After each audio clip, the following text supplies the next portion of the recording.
Morning, everyone, and thank you for coming to today's pop-up session. We're super duper excited to have you all here, and I think we have something special for you all today. To get us started, Cheryl Sato Ishii, the program director here at STEM Pre-Academy, will say a couple of words. Good morning and welcome. Thank you.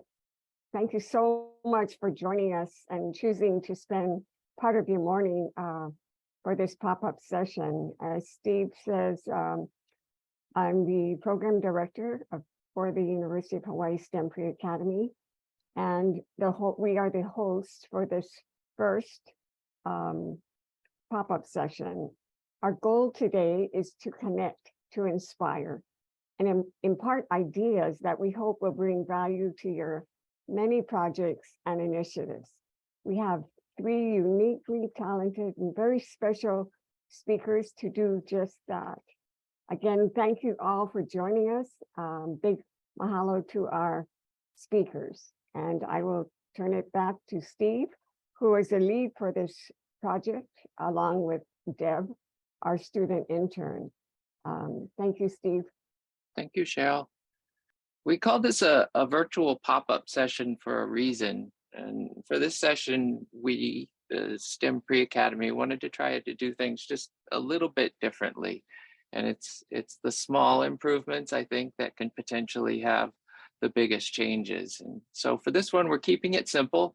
It's very nearly casual, and we're keeping it a bit shorter, and we're keeping it focused. And this time we're focused on, like the title says, research, mentorship, and resiliency in project-based learning. We have a lovely, diverse audience with us today. Thank you again. And we hope you can take away from the presentations and the discussions that we have today. We hope you can take away an appreciation and some inspiration of how the University of Hawaii, how our presenters, and how our audience have navigated project-based teaching and learning, and how similar and applicable the challenges and solutions can be to your own teaching. And no one has all the answers, especially me, but collectively we have a ton of experience, success, and even a fair amount of failure under our belts. And all of that can contribute to our collective journey down an increasingly more right, or as we might hear later, righter pathway. We have three presentations today, and let's dive in. Jill Nakatsu is the Director of Academic Affairs at the University of Hawaii at Manoa College of Engineering. And as director, Jill advises and mentors undergraduate students, evaluates literally thousands of prospective engineering and pre-engineering students. But all you need to know is right here. Jill was the recipient of the 2022 University of Hawaii at Manoa Outstanding Academic Advisor Pakela Award. And outstanding is only the first of many wonderful words you can use to describe the work that Jill has done. So Jill, take it away. Thank you for that introduction, Steve. I don't think I'm that outstanding, but I appreciate it. A little bit about me. I am here where I am now because of mentors and teachers and counselors and people like you. So I started off, going through private school and then public school system. So I graduated from Pearl City High School, and I thought my pathway would be generally that red line, that straight red line you see. That I'd go to college, I guess, and become an engineer and get a job here in actually Hawaii, and that would be it, kind of thing. I'm a first generation college student. Like, my parents didn't go to college. I'm a minority in STEM too, right? Because female in engineering. And really the thought of college way back in like elementary, middle school timeframe was just a thing that was a maybe, I guess. there was a lot of push for it, but there were a few teachers and actually a student teacher back in middle school that kind of opened my eyes to things that I could be doing, particularly at first in science and like geology and that kind of stuff. And then that led into, diving deeper into some of the math courses that I was doing and getting really interested in both science and math, which then landed me right in high school, talking to the college counselor, who was like, oh, you're good at science and math, you should consider engineering. I picked out the one that made the most money and then started applying for whatever colleges they were saying were good to apply for. Affording college, I guess, was going to be another little bit of an issue, right? And so because I did well in school, he encouraged me to apply for all these different scholarships that I didn't know existed, because college wasn't like super on my radar, I guess, either. So he made me do all these things, and I got like a free ride and everything to UH Manoa. I got into some of the big engineering schools on the mainland, like like Harvey Mudd, Caltech kind of thing. But I decided to stay in Hawaii because I had never really traveled and stuff outside of the state too much before. And I had the free ride to Manoa. So I went into electrical engineering at Manoa. And that's actually where I met Cheryl. One of my first jobs was in engineering outreach and education, working with Cheryl as a student because she was like the outreach person, right, at the College of Engineering at the time. And then as I got deeper into electrical engineering, I started doing more of like the mathematical modeling and pattern classification, getting into machine learning, artificial intelligence before it was a big thing in the very early, I guess, 2000s, right? And all of those experiences and everything helped me get my first job at Medtronic, which is actually a biomedical engineering company. So all these different diverse things I did landed me in all over the place in somewhat of a related way.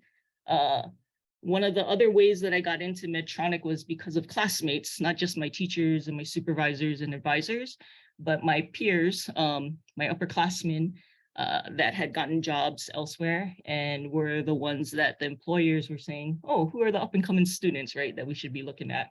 So keeping that network of classmates and teachers and everything was really important to getting into that position. But I ended up moving back to Hawaii. Like, that's why all these squiggly lines are all over the place. It's not a clear-cut pathway in life, right? I moved back to Hawaii because of family issues, I guess. A lot of people were getting cancer in my family and like all kinds of things were happening. And so I wanted to be back home with my family. And when I got back here, I didn't know what to do. So I actually talked to Cheryl. And, the person that I worked for when I was a sophomore in college. And she reconnected me with one of the professors here at Manoa that I took a class from while in undergrad. And I started my graduate school research with him. That graduate school research, it was related to my undergraduate research in machine learning. But this professor totally did not do machine learning stuff. He designed antennas. And so it was weird because I thought, why would I work with him? He's like in totally different area of electrical engineering. But then he told me that he had an idea about doing design work using artificial intelligence and design work for antennas. And so I was like, oh, I didn't know we could do that. I never really thought about that. And so then we took off and dived deeper into that research. And that grew and grew and grew into a very large body of work that his group ended up continuing on even after I graduated and everything. Which then, I guess, brings me back to I graduated with my master's in electrical engineering. And coming back to the engineering outreach and education kind of stuff, position as an advisor opened up here in the College of Engineering. So I went and I talked to my undergraduate advisor, Dr. Dobry, whose position I now hold. And talked it over with him about what he did and everything. And I was like, wow, this would be perfect. This is what I want to do. And so reaching back to all these people, right, that I've known throughout the years, got me into this position, and all those experiences too, from being a first-gen student, you know, working with the high school teachers and counselors, learning from my classmates, learning from Cheryl, learning from all my professors, really help impact how I do advising today. Everything. And so I super appreciate all of you, like everyone that touched me along the way. So yeah, you guys are important to your students. Because I never really thought that I'd end up here from where I started. So mentorship and project work. So I thought the first thing I'd touch on was the resiliency that is built into project work, because you deal with a lot of obstacles. The students deal with obstacles going through projects, but so do the advisors and the teachers, right? And I know especially when you don't have maybe the expertise in the project area, it can be even more scary. Like, it's already scary for the students to be like, okay, I got to come up with something that I don't know about, right? I don't know what the right answer is supposed to look like and everything. So, you know, a research project versus doing like a lab. In a lab, you introduce a concept, right? You learn and follow a set procedure. You come up with the correct solution. You know, you get graded based on following that procedure. So if I did all the steps, I'm good. If I got the right answer at the end and circled it, I'm good. And as the teacher, right, on your side, you know the lab procedure. You got the write-up. You have the answer key, and you know the right answers. And typically, you're teaching in an area, right, that you have expertise in. So if it's a chemistry lab or a chemistry teacher, right, you can help them along the way if they run into issues. So everything feels very secure and like you know the right pathway through it. Versus a research project, right, where you're presenting a problem that is usually not solved yet. And so you do need to follow the design process. There's no exact right way to do that, but the process overall, there's a right way to go about it. There isn't really a set correct solution. There could be many good solutions, right? And there might be an optimal solution, but there's not a standard perfect solution that you're searching for. And so you get to be graded on how well you go through the design process, and you are probably graded on the effectiveness of your solution. But as a teacher, right, maybe you do know the design process, maybe you took some training and stuff on how to do that, but you don't know the best solution either. So the students don't know it, you don't really know it. You kind of know generally what you guys are looking for, but it's an unknown, right? And you don't necessarily have all of the expertise to help them in that subject area. So if you're choosing a research project that is about robotics and they have to do a bunch of programming and you don't know how to code, or you have very little experience in coding, as a teacher, it can be scary, right? And for the students, it's scary too. So it's scary for all of you. And that can get you feeling a little bit worried about how to approach this.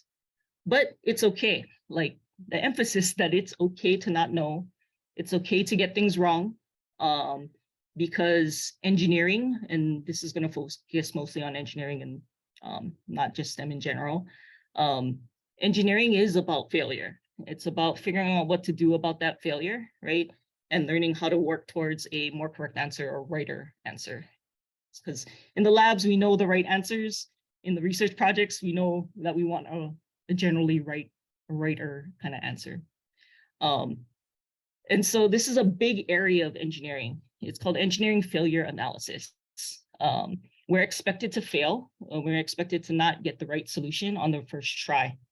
It might be kind of a right solution, but we want to be righter. And engineering failure analysis in industry is actually a huge area. It's the fanciest of engineers do the failure analysis in the companies and stuff. So these are the ones with the higher degrees or lots of experience and everything. But it's a good chunk of what engineering is about, because it's an iterative process to get to a more optimal solution, right? And that's what we want to emphasize in project-based learning, I think, is that resilience to keep on going, learning more, and getting better. And so failure presents a teaching opportunity, right? not only about how to determine root cause and research a better solution, which is what engineering failure analysis is about, but also how to come back from a setback. Because they're gonna encounter failures or at least disappointments and obstacles, right? In no matter what they do, students do or people do in general. And so taking the time to really think about what a failure is, what to do about it, right? And how to recover from it is really important for everybody, not just engineers. So what we wanna do is with project-based learning, right? Try to emphasize and point out, right, how to connect their ideas, like their thoughts about what happened, and how to connect with the right people to help them achieve success, like mentors. So the first step in this, in general, with project-based learning is to expose students to stuff, right? We're not yet asking them to be experts at anything or to get good and have a solution. We just want to expose them to that interesting problem first, right? That can lead to an interest they want to pursue. They might be interested in the concept that they're learning about. They might be interested in the problem itself because it's related to their real life situation. We want to expose them to these different scientific, mathematical, social kind of concepts, right? That could have a hand in the solutions. We want to get them better at problem solving and critical thinking through things like the design process. And we want to expose them to experts in the field of whatever project, right, that they're trying to work on. Because in the end, that'll help them find maybe an interest, maybe find some people that they didn't know before that will be helpful to them on their journey through life and to their career and through school. And then also help them to be able to identify when they are having a problem or running into the wall, right? And how to get help with that, because that's an important skill. So we're basically just dropping all these dots of knowledge, right? Just bringing things up and exposing it and putting it in their face. This is an interesting problem. You might be interested in this. Here's some people, right, that might be able to help you, that kind of thing. But then how do we connect these dots, right? Because even if you have all these little bits of pieces of knowledge, you don't know what to do with it. And so we may have helped them find, right, that interest, that person, how to identify their problems, but then what do they do from there? They need to connect the dots, and that's with experience, right? And so through the project-based learning, that experience, we can help them to take that interesting problem and try to solve it, right? We teach them the design process, get them through it, get them working on the project. How do we take this interest that we have, this interesting problem, and relate that to a career? So we can help them, research careers, people and types of jobs and stuff that actually deal with this kind of problem as their job. And then maybe connect them with some experts, right, who are working in that area, who can help them with their project, but also maybe mentor them in a career they might be interested in pursuing later on down the line. Because even if you do a project in something, you don't know what somebody does with that as a real life job where they can make money and make a living off of it. And so connecting them with that part of it is going to be important too, especially if they connect really well with that project.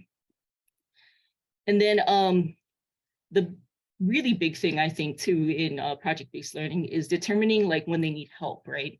So if we spend a lot of time, being able to help them identify their problems, it's really trying to get them to connect with their own feelings, right? Like to know when they're struggling enough and go to ask for help. It's a really important skill in engineering in particular, and in life, I think. And so the more they get to practice this through project-based learning, through something they're maybe interested in working on, the better, right? And so through these experiences and practice, connecting these dots with your help, right, they eventually will develop their own intelligence, right, and skill to connect these dots later in life when they face new challenges. Because life basically is a bunch of design challenges all stacked together, right? And learning how to deal with it early on and getting the practice with somebody who's walking you through it is going to help, because you'll just get better and better at it as you face new challenges, right? But then who helps them through all of this? You're the teacher and you're going through the project with them and everything, but it's not all on you, right? To help them with every single little thing. Who helps them think through all of these ideas, right? Who helps them make all of these connections, and who helps them when they're feeling down, when it's getting tough. It can be you, but it can be a whole host of other people. So mentors help expose, empower, and encourage people or students, right? Through things like project-based learning, but through life in general. And so this can happen on many levels. You can bring in experts in the field, right? There's you, the teacher, and then there's the students themselves. And so what you'll hear later on, I think, as Erin talks and then as Deb talks, is that we can leverage all of these different types of mentorship to really make project experiences really good for students. The student-to-student mentorship, I think, is something that sometimes is overlooked a little bit, but it ends up being really important because mentorship doesn't only happen at that technical concept level, right? Where we think like, oh, an expert's gonna come in and like help solve their problem about that robot, right? That programming, debugging that program or whatever it is. But it's also just the idea that you're talking out your problems, right?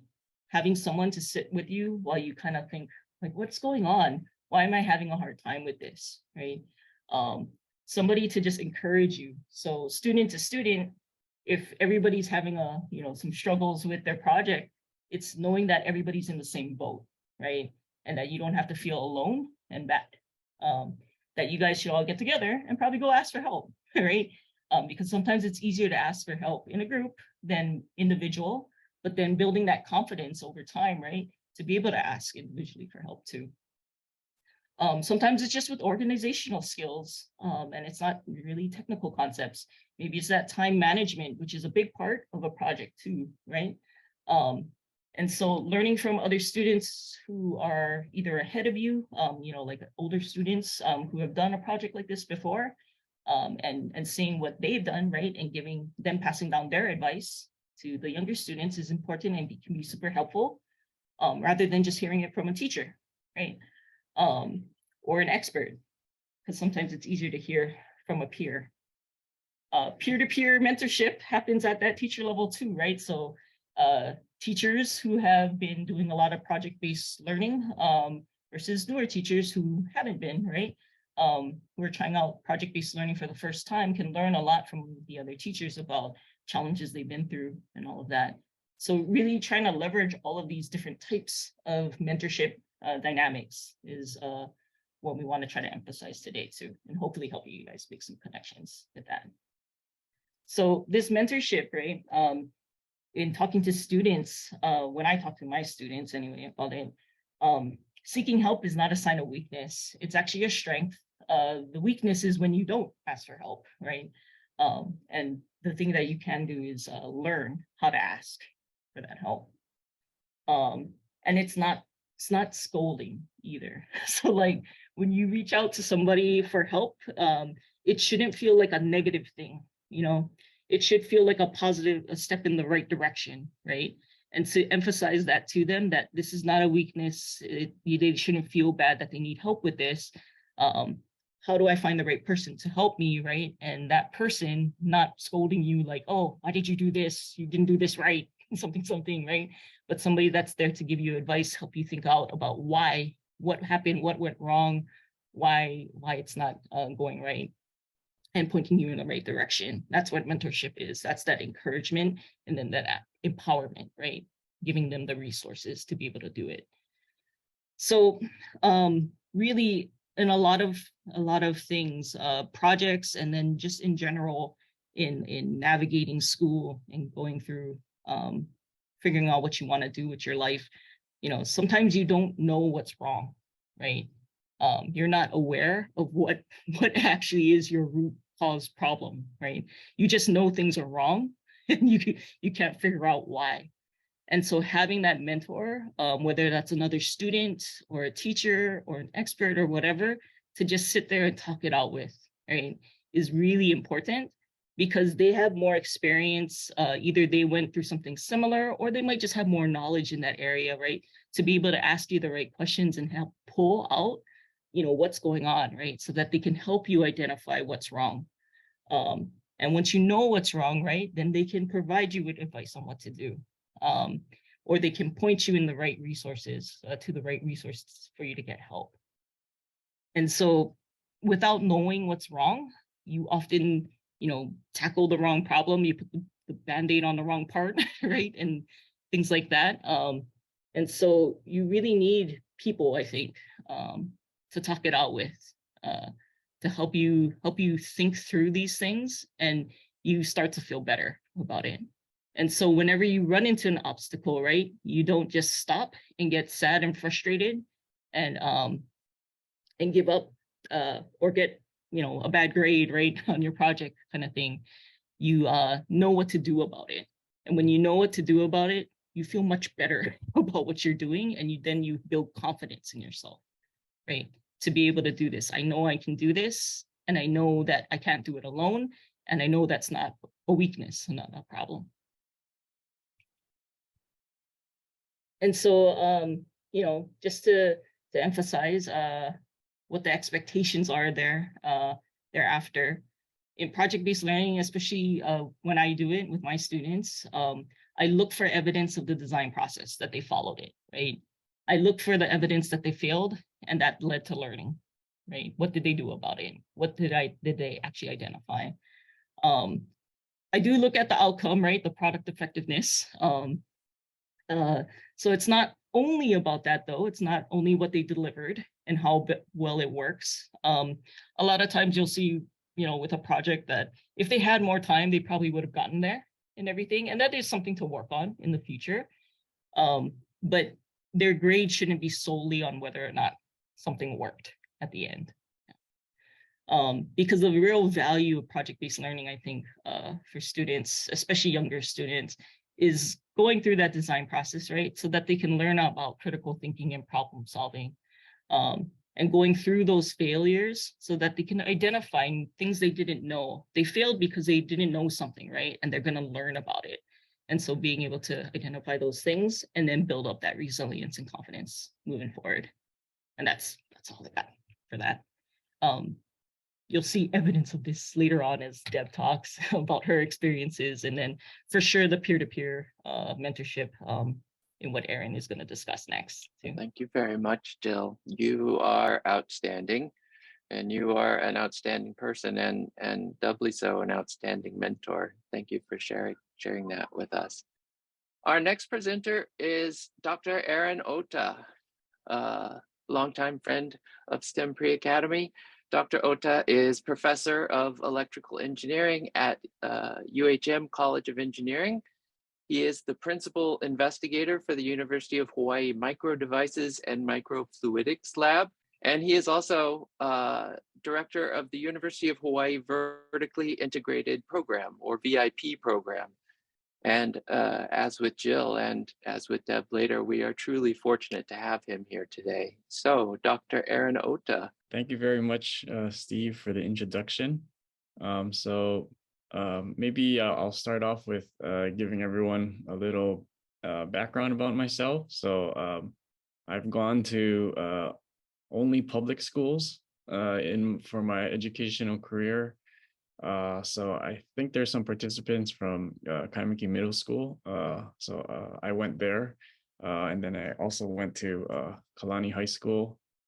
And then I was a student at UH Manoa in the electrical engineering department for my bachelor's degree. That's when I first met Cheryl. So Cheryl, again, a common thread between all of us. And then I went to the mainland to get my graduate degrees. Those were also state schools. And then I was fortunate enough to be able to come back to Hawaii and return to the electrical and computer engineering department as a faculty member. At that point, that's when I met Jill. She was a student at that time, but now I'm happy to be working with her as a colleague. And then I've also met Deb, when she's still a student here. And so again, these common threads between all of us.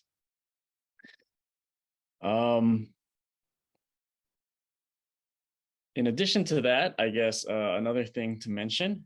So I'm going to be talking to you about our vertically integrated projects, or VIP program here at UH.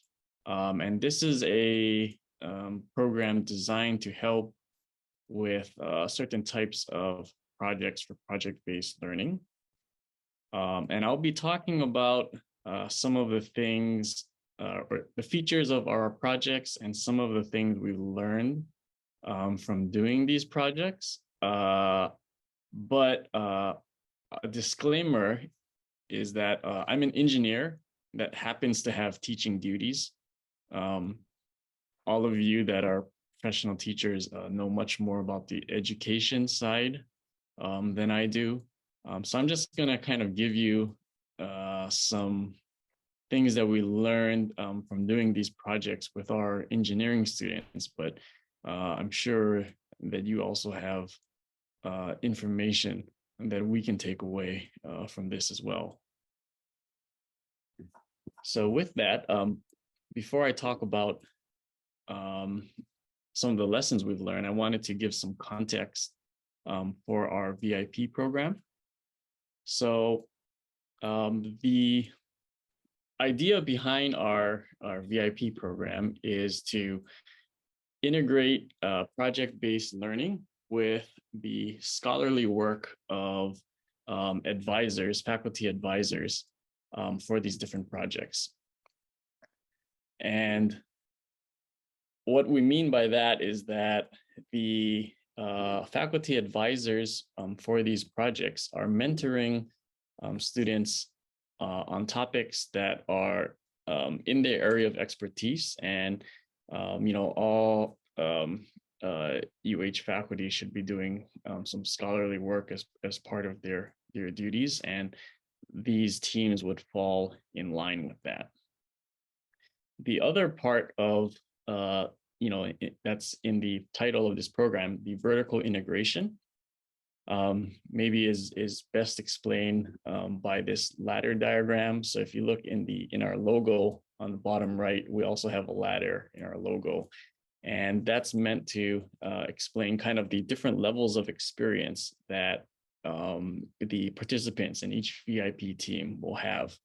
So the faculty advisor has the most experience in that particular subject area.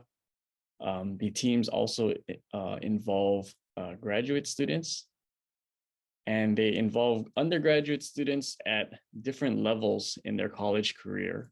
So we have some students, third year or more, but we also involve undergraduate students, as early as their first semester in college. This also includes, community college transfer students and things like that as well. So at any given point in time on the project, you will have students that have been working on the project for more than one semester. They are experienced on what's going on in the project. And you also have students that are new to the project. It's the first time they're seeing this topic. And all of this works together so that the new students will be able to pick up this new topic, gain more experience, and then as they have more experience, they can kind of impart their experience onto newer students. So for that reason, all of these projects are very long-term. They're designed to run for at least 5 years. Our program has been running since 2015. So far, we have all of our original teams that started in 2015 are still active, except if a faculty member left the university.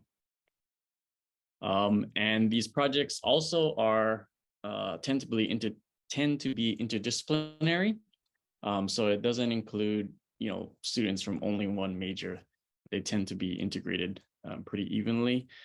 And to make this attractive to students, we give them curricular credit. So they're fulfilling some kind of graduation requirement by participating in these projects. So they don't see it as something that they're doing in addition to their coursework. This is helping them in their college journey. And I'm probably speaking to the choir, but I'm a very big proponent of project-based learning. The teachers, so you all right now are doing a much better job of this, but when I was a student, I didn't really know what engineering was. Kind of like Joe, I just chose electrical engineering because that was going to pay the most. But in my very first semester at I did get involved with an electrical engineering project, and that's what really motivated me to stick with this major. So for any major, my advice to students is to work on a project that's in that field to kind of give them a better idea on if they will enjoy that topic or not. So this is a very broad overview of the types of teams that we have in our program. I won't talk about all of them, but we have them in general categories. So autonomous vehicles, other types of vehicles.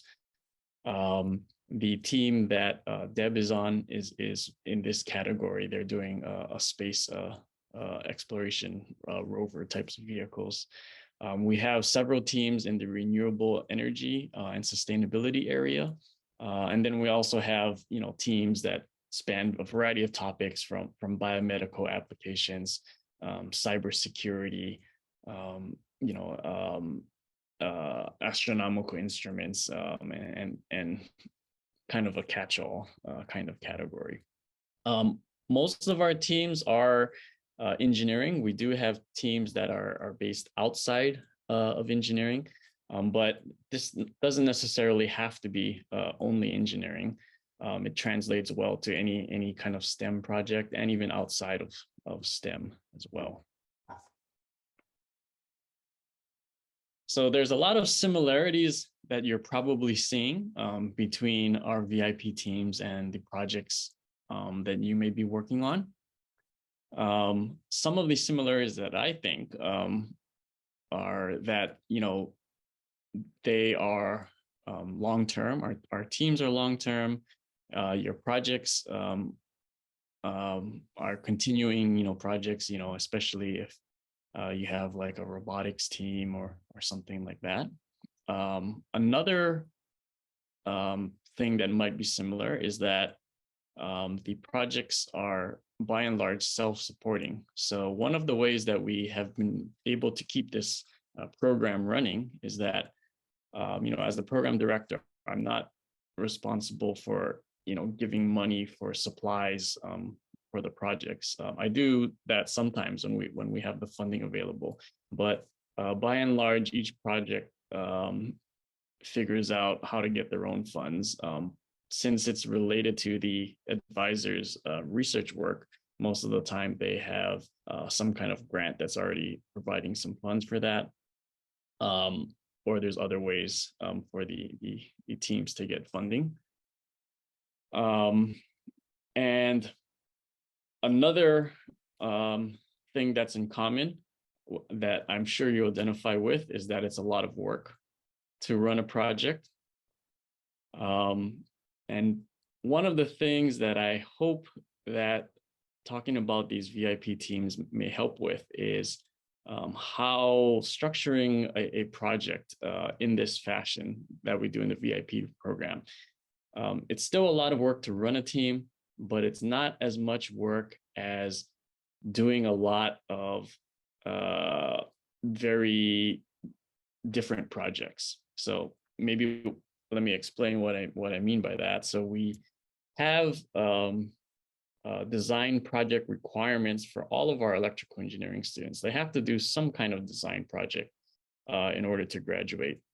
Before I was helping with this VIP program, I would, advise students for these projects. That's part of my instructional duties.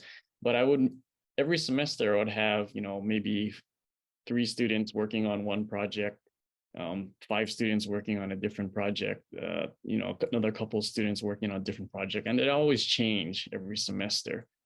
And that I think was probably unsustainable because there's too many different things going on. But with these VIP teams, they're all related to,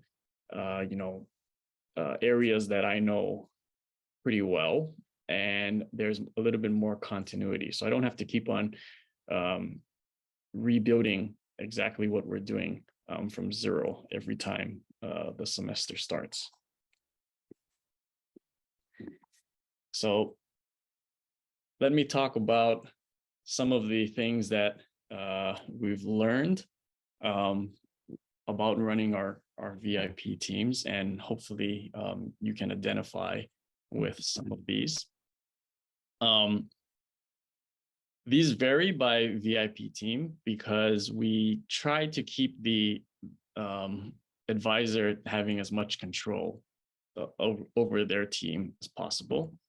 But there are some things that we think work well. So one is that, they have to have a meeting at least once a week with the entire team. I'm sure you do something similar to this.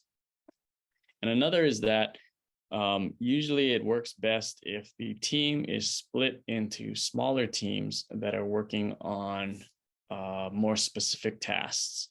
And what that does is it allows you to divide up the students that are more experienced. So the students who have been working on this project already and are continuing to work on this project, it allows them to be assigned a leadership position for those sub teams and kind of take ownership of a particular task. We also want to divide up the team this way because the more experienced students will end up being like a peer mentor to the less experienced students. I find that a lot of times I may tell the students, I might teach them about a certain thing, or I might give them advice about a certain thing, and then they're just ignore me. But then if their fellow student gives them the same advice, and then they listen all of a sudden. So the peer mentoring thing is a very important part of this experience. It also helps to alleviate some of the responsibilities of the advisor. So, for example, there are some common experimental procedures that we do every semester. Even though we're not doing the exact same thing every semester, there's some common skills that we need to know every semester. And the new students don't have those because we don't teach these things in our classes. But the more experienced students know those procedures, and they pass on that knowledge to the newer students. So instead of me having to run a kind of workshop on how to do this particular lab procedure every semester, like how I was doing before, having these more experienced students show the newer students relieves a lot of that burden. The caveat is that we want to make sure that even the less experienced students have some task that they own to make sure that they are recognized as an important part of the team. So we're not relying only on the more experienced students, but we're making sure that all students are contributing. Part of that is the way that we handle documentation. So it depends on the team, but for example, for my team, I make sure that they document all their work in a notebook. That's to receive the credit that they need for the grade that they're getting for the course, but also because we always are building upon the work that we did previously. So we need to refer back to it in future semesters. And another thing that we've noticed, not only in my team, but in many of the teams in our program, is that sometimes you have students that aren't really engaged. And we found that more often than not, if you give an important task to those students, you'll be pleasantly surprised at the results. So, if, for example, I see a student, they're not really talking that much in our weekly meetings or things like that, I'll tell them, okay, you be in charge of this particular experiment or doing this particular task for our project. And then a lot of the times they will rise to the occasion and complete that, even though they weren't engaged before that. Sometimes that doesn't happen, so we do have backup plans in case that doesn't happen. But like I said, we found that that really tends to work well for engaging everyone. Also, we can usually see how the team dynamics are working at our weekly meetings and when we work in the lab together. But I also have a formal evaluation system at least twice a semester. So it's all of these students are evaluating their peers and their mentors, and it's an anonymous type of evaluation just to make sure that everything is running smoothly. And then finally, like Jill mentioned in her presentation, don't be afraid to ask for help. So all of our VIP advisors also ask each other for help as well, and we have a lot of shared resources within our program.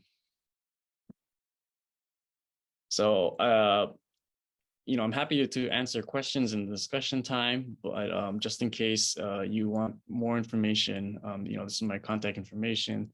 This is our program website, and we also happen to be having our poster session. We have one once a semester. This semester's poster session is coming up very soon, next week, Wednesday afternoon. It's going to be at the Manoa Campus Center Ballroom. The students all present their work on their VIP projects at this event. So if you're interested in stopping by and talking to the students and advisors, this would be a good event to attend. Okay, thank you, everyone. Thank you very much, Aaron. Our final presenter is Deborah Higa.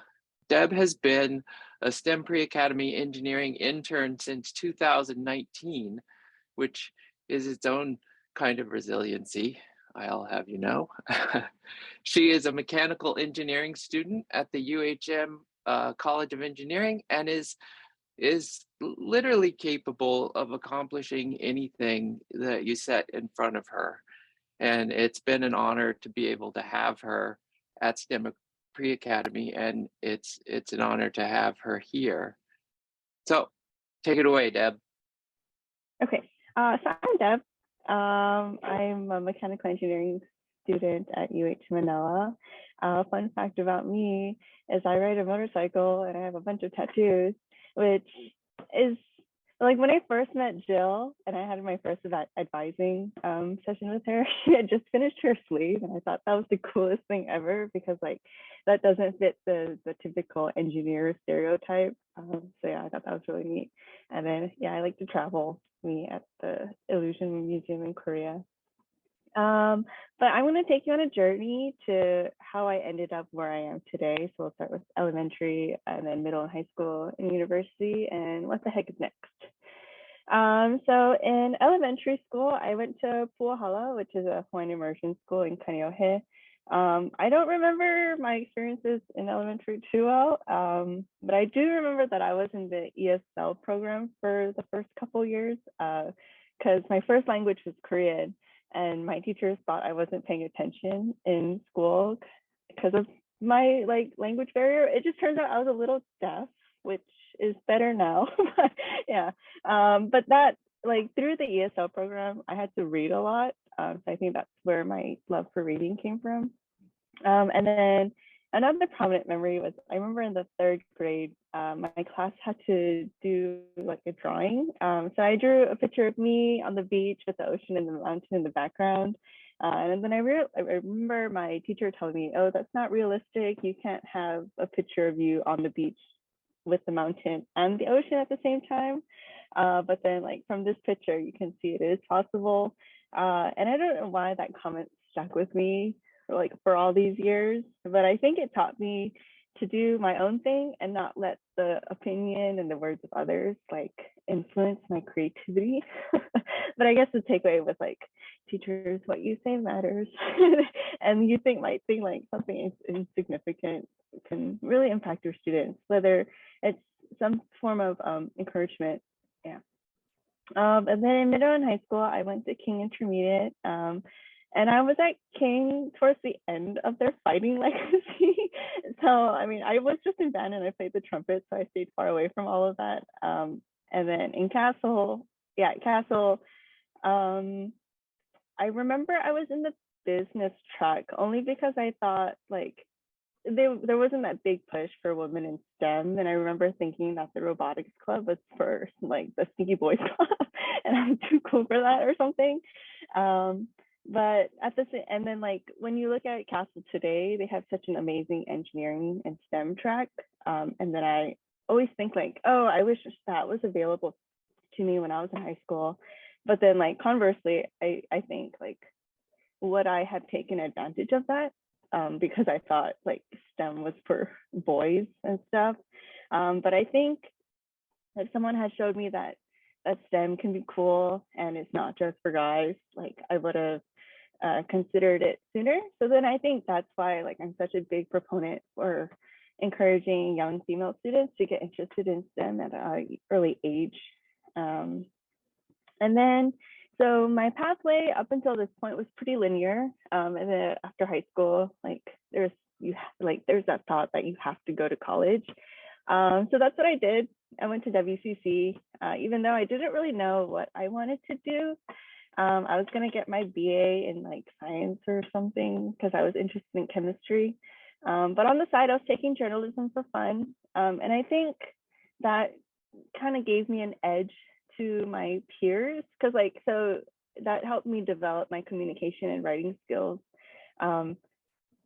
which if I compare it to like my peers today, I think I do have an edge in that aspect. And I was the TA for my chemistry professor, and she introduced me to the INBRE program, which is a biomedical research program. And there I was researching, analyzing urine samples for arsenic exposure. And then that image on the left is me at the final symposium. So that experience was really cool. It brought me into a lab setting and kind of like honed in that chemistry thing. But then I realized that didn't really spark joy, I guess, in me. So like at my time at WCC, I always felt like I was drifting around, not really knowing what I wanted to do. So I took a break and I thought that was like the end of the world because like I wasn't in school and I didn't know what I was doing. So I kind of went back to like thinking about what I was interested as a student, or when I was younger. And I remember like working on cars with my dad and thought that was really fun. But mechanics don't get paid that much and engineers get paid more. So I decided to go into engineering. So in fall of 2018, I enrolled at UH Manoa in the pre-engineering track, thinking I wanted to do civil engineering because I was like super big into like environmental stuff and I wanted to do wastewater management. So I was taking classes, not really knowing what I was doing. And then in 2019, I started working here with STEM Pre-Academy, and they kind of showed me the educational aspects of engineering, which has been really neat. And like, I love working with kids. And then at some point in my journey, I got really interested in NASA and I wanted to work at NASA. So I set up an appointment to talk with Jill, trying to figure out what I was doing because the aerospace track at the time wasn't accredited. Um, so she asked like probing questions and like didn't tell me what to do, but kind of just pushed me in the direction of mechanical engineering. So that's what I declared my major in because it's more diverse than civil. And then, yeah, so to be more connected with like women in STEM and be involved with the community, I joined SWE. And what better way to get involved than to take a leadership position? So my first year with SWE was as their vice president of membership. At the time, Jill was also the SWE advisor, so we were able to connect that way too. And it was a great opportunity, or like, yeah, a great way to meet other female engineers, because if you go to your lecture hall, there's like 60 people and I'm like one of 4 girls. So it's kind of tough connecting with like the other students. So this was really great. And then eventually I went on to become the president. But yeah, and then we also do a lot of outreach with younger students. So it was great to get young females interested in STEM at an earlier age and show them that it can be cool. So I started exploring engineering through my projects available because I had no idea what the heck engineers do. So in 2020, I joined the KAO CubeSat VIP project. So we were building like a 10-centimeter cube satellite to launch into space to take a picture of the Hawaiian Islands. So I was a member of the structures team, and like I was really hesitant to join in the first place because I had 0 engineering experiences, but that was kind of the whole premise of the VIP program. So I joined. I didn't really connect with the team or the project. So I started working with the project manager to do management stuff with her. And like we connected, but I wasn't super into, I guess, the project work. So I decided to leave after a semester. But I think the biggest thing I took away from that was like, if you're not uncomfortable, you're probably not growing.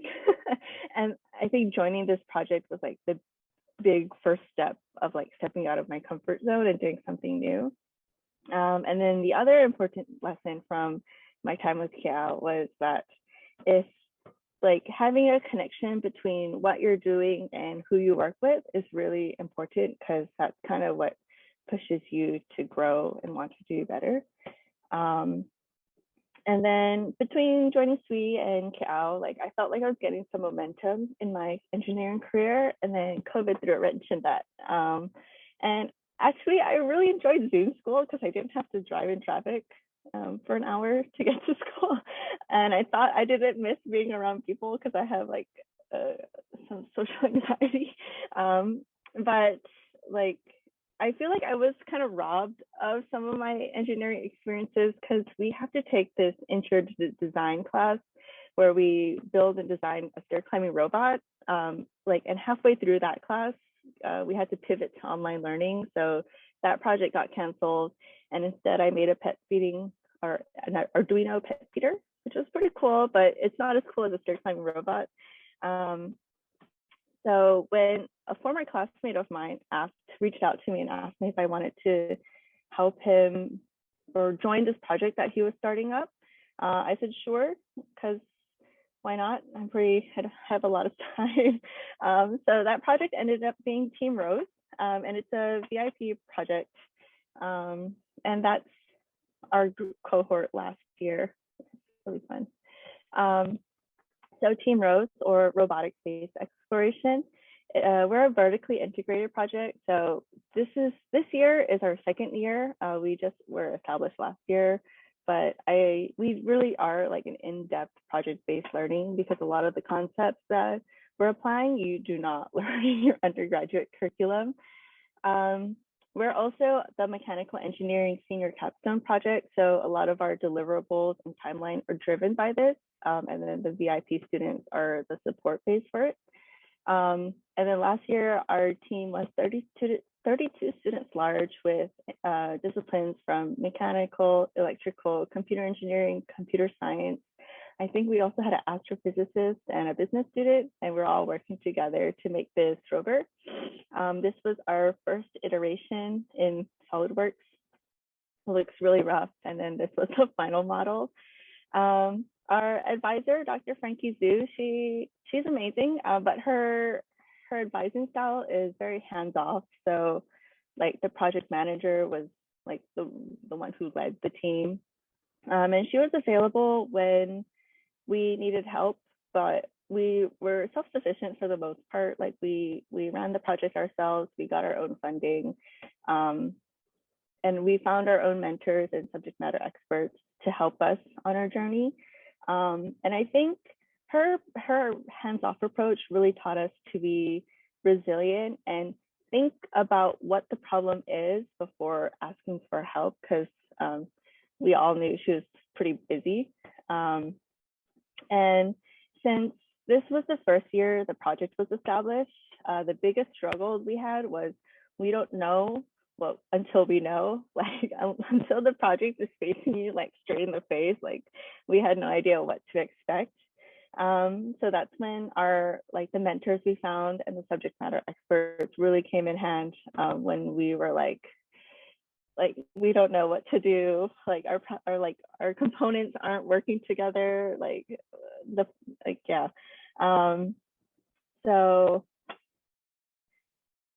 so like when we started fabricating and integrating, we ran into a lot of issues. Like this arm was not working, like our suspension was not working.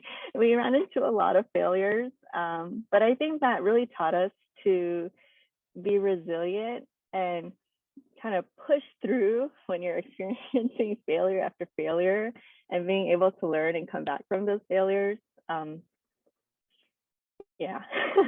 And then some members dropped out of the team partway through the project because it was a bit tough, but I think you only get out of the project as much as you put in. So we had some students who were more dedicated than others, and those students who put in more time and are still with us, they're kind of the mentors for the newer students, which is really like fun to see. And then I'm also a strong believer that people can grow into their roles. For example, Alden, who is also a STEM Pre-Academy engineering intern, he's a mechanical engineer, but this year I threw him into our software development team to be their leader. And like he has not very many like software experiences, but he really grew into his role, and he's doing some amazing stuff with helping them develop their arm control software. So I think Team Rose really got the ball rolling for me and gave me the confidence to explore other avenues of engineering. So UH sends out a lot of blast emails, and one of them was for this internship opportunity called Akamai, and I was able to go to Santa Cruz to work with the University of California Observatories as a mechanical engineering intern. And I was working with my mentor there to analyze Hall sensors at cryogenic temperatures with micron level precision. It was really fun to play, or not play with, but handle liquid nitrogen. But it made me like, that was a really great experience, and I had a lot of fun, but it made me realize that design work really wasn't the pathway for me. But my mentor was really great. He showed me some SolidWorks tips and how to create good drawings. So when you submit it to your machinist, they don't hate you because you really don't want to piss off your machinist. And I think also with this opportunity, like I only got out of it as much as I put in. So like I would finish my work relatively quickly. So I would always ask him like, what's next? What can I do next? Rather than waiting for work to find me. And I really think that go-getter attitude is really important to grow in your career. And then UH also has this partnership with Pearl Harbor, where I was able to get credit and work alongside some of their engineers to create this system to complete large area surveys. That kind of further honed in that I don't really like designing, but since I was just the only person working on this project, I had to be my own project manager. So like I'm also the project manager for Team Rose. So that kind of like made me think, oh, I do like management. So maybe that's kind of the avenue that I want to explore. And then I also took the systems engineering class that like all my previous classes haven't really resonated to me. No offense, Dr. Ohta, circus is fun, but it's not for me. But yeah, my systems engineering class, that was like the first engineering course that I took that really like, ooh, I kind of want to do this. So like, I don't want to do design, but I kind of want to do systems engineering integration. Yeah, and then this past year, I feel like I've been dedicating my entire life to Team Rose as their project manager. We've been struggling with our rover design. This was our final model, and this is our alpha prototype. We're ahead of where we were last year, but we're still running into a lot of issues and failures. But we're using the competition as the big driver to want to do well. Because we're doing all of this for a competition.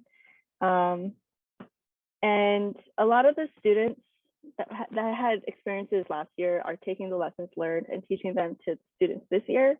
And there's a lot of that peer-to-peer mentoring happening.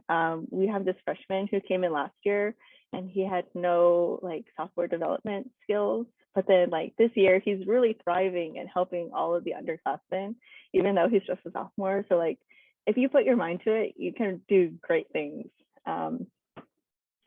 So I think the biggest takeaways from everything that I've experienced so far is that like, it's okay if your path is a little wiggly and you don't take this, like go from high school straight into college, knowing what you want to do with your life. It's okay if you don't know. But the important thing is not to compare your path to others. That's a big no-no in my experiences. And also that failing is okay. Sometimes you need to just try stuff and fail, and you just have to learn how to come back from that and be okay with failure, because that's part of life and it's definitely a part of engineering. And then learning from each path and learning from each path and move on, even if it means backtracking a little. And then lastly, I think it's important to have a network of support, such as like Jill and Dr. Ohta with the VIP program, and having people who want you to do better and want you to grow, whether it's like personally or professionally. And then I guess sometimes like students just need a gentle push in the right direction to get started, because without teachers like you who are taking time out of your Saturday to come to this workshop, or Jill and the VIP program, like without all of that, I'm not sure where I would be today. So yeah, thank you. Thank you very much, Deb. So thank you all very much, and I wish you a great weekend. Take care.